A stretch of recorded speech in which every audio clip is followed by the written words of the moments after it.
switching into manual mode, the issue I was having is I didn't know you have to get the sticks in that.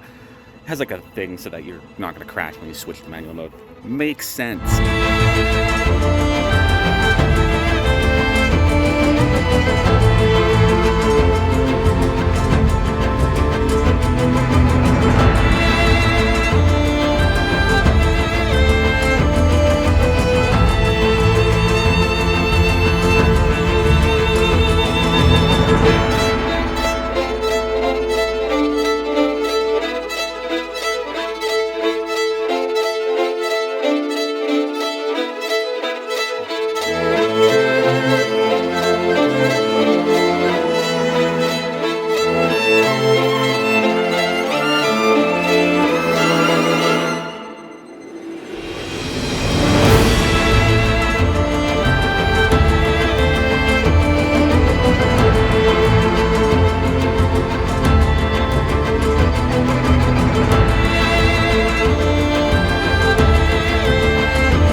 That impact was a little bit wet, and I don't have a rag on me, so pant leg it is.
Flight number 2nd in this spot. I'm really liking it. It's a lot of fun.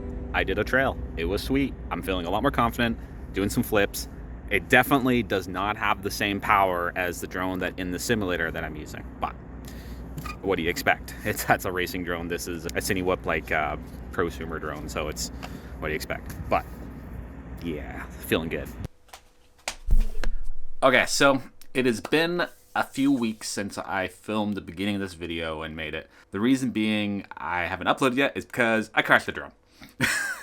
It's inevitable. It was going to happen. I just didn't expect it to be that soon. The frustrating part was it was my fault. Let me explain. I was showing a coworker after work, just showing him the drone because I could plug my phone into the goggles and he could watch my view. And I'm flying it around, and then I was flying over some trees, and I was going a little farther away, just kind of seeing what the range looked like and stuff, which was impressive. Then he started asking some questions about it, and I was showing him, oh yeah, you can like, tilt the camera down and stuff like that. And so I tilted it down. And then when I tilted it back up, there was a slightly taller tree right there, and whew, I hit it. And then instantly lost connection. I assumed the battery ejected because I couldn't do the beeper because I didn't have connection on the controller or the goggles. So I lost it. I did go to the GPS location on the phone, showing me where its last known location was. And, well, here's a picture of what that area looks like. Yeah, it's a little difficult to actually find anything in that, especially a black plastic object. So, yeah, it's gone. And this has taught me the lesson that Crashing isn't really a big deal with FPV. It's going to happen. I know it's going to happen. I've already done it quite a bit as far as little bumps here and there. The part that sucks is going to get it after. That's a big one. That's the thing the simulator does not teach you. And also annoyingly enough too, I didn't have the memory card in the goggles so that I could have the footage to kind of help me find it. But lessons learned. That's, you know, let me learn these for you. If you're trying to get into this, make sure you have all this stuff just to aid you. And also because if you do lose the drone, at least you still have some footage so that you can kind of, you know, see what you did or what you did wrong. I think it's important. I made that mistake, so hopefully you don't make it too. Now, if you do want to help me out and help me replace the Avata, I'm really close to actually being able to monetize this channel. So, you know, subscribe if you haven't and you enjoyed my content, and like the video so hopefully it hits the YouTube algorithm. So I might possibly be able to get a bit of help through YouTube to replace the Avata, because I do want to replace it. It's a lot of fun. The experience of flying FPV is something that is just unreal. And that's kind of the drone I want to continue to learn with, because it does have safety features that will help me as long as I'm a lot more smarter about it, because sometimes it just won't work at all if you do what I did. And yes, I did look for the drone. I didn't just ditch it completely. I was out there for like an hour and a half searching in the GPS location, destroyed my shoes in the process, and it's like a steep hill and stuff. Yeah, it sucked. Anyways, thanks for watching. I hope this video was entertaining or got some value out of it. But yeah, thanks for watching. We'll see you in the next video. Don't know what's going to be, so make sure you subscribe so you don't miss it. Thanks for watching.